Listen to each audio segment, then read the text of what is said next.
অপরাজিতা বিল নিয়ে টেকনিক্যাল জটিলতা, রাজভবনের রিপোর্ট চেয়ে পাঠানোর দাবি। রাজভবন জানিয়েছে অপরাজিতা বিল পাশ করতে টেকনিক্যাল কিছু সমস্যা হয়েছে। রাজ্য সরকার প্রয়োজনীয় বিস্তারিত রিপোর্ট না পাঠানোর ফলে বিল নিয়ে বিতর্কের সৃষ্টি হয়েছে। বিধানসভার শুভেন্দু অধিকারী এই বিল সমর্থনের কথা জানালেও কার্যকর করার দায় রাজ্য সরকারের উপর বলেই বর্তেছেন। রাজভবনে বলেছে অপরাজিতা বিল পাশ করতে টেকনিক্যাল সমস্যা হয়েছে। যে কোনো বিল বিধানসভায় পাশ হয়ে গেলে তা রাজভবনে পাঠিয়ে দেওয়া হয়। তার সঙ্গে সেই বিল কেন আনা হলো, কোন পরিস্থিতিতে আনা হলো, এমনকি এই বিল লাগু করতে রাজ্যের কত টাকা অতিরিক্ত খরচ হবে তা খতিয়ে দেখেন রাজ্যপাল। এই রিপোর্টে বিস্তারিতভাবে এই বিষয়গুলিকে বিলের সঙ্গে রাজভবনে পাঠাতে হয়। এক্ষেত্রে রাজভবনের দাবি, এই বিস্তারিত রিপোর্ট দেয়নি রাজ্য সরকার। বিধানসভায় শুভেন্দু অধিকারী ওয়েলে দাবি করেন এই বিল সমর্থন করছেন তারা, কিন্তু এই বিল কার্যকর করার দায়িত্ব নিতে হবে রাজ্য সরকারকেই। এখন দেখার বিষয় এই যে বিল নিয়ে যে জটিলতা সৃষ্টি হয়েছে তা আদৌ কাটে কিনা। কোন রাজ্য কোন প্রেক্ষাপট এনেছে সেটা তাদের ব্যাপার।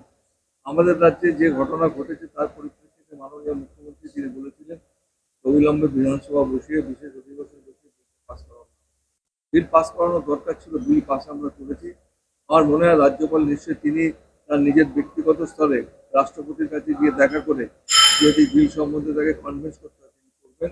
পশ্চিমবঙ্গের মানুষের স্বার্থে এবং যে নির্যাতিতার পরিবার তাদের মানসিক শান্তির জন্য তিনি নিজে উদ্যোগ নিয়ে করবেন, এটাই আমার মমতা বন্দ্যোপাধ্যায়। এইসব ব্যাপারে হয় বিধানসভার আভ্যন্তরীণ ব্যাপারে আমি কোনো মন্তব্য করব না। কি এক্সপাঞ্জ হবে না হবে, it is within my description, within my domain, within মাই। সুতরাং এইটা নিয়ে আমি আপনাদের বিরোধীরা হাউসে এসে বলবে, আসুক না, আমার সঙ্গে দেখা করে বলুক। বিরোধীদের তো অনেক বক্তব্য থাকতে পারে। বিরোধীরা তো অনেক এর পদত্যাগ চাইছে, তার পদত্যাগ চাইছে, স্পিকারের পদত্যাগ চাইছে, হয়তো পারলে সবার পদত্যাগ চায়, সাংবাদিকদেরও পদত্যাগ চাক, তাহলে খুশি হবে। যেটা দেব বলেছেন তার ব্যক্তিগত ব্যাপার, তবে কন্যাশ্রীর সঙ্গে একে রিলেট করার কোনো মানে হয় না।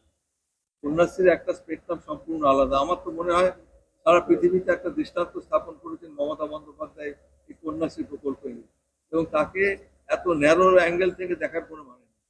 যে কোনো খবরের জন্য যোগাযোগ করুন 7099017330 এবং 7099017110 নম্বরে।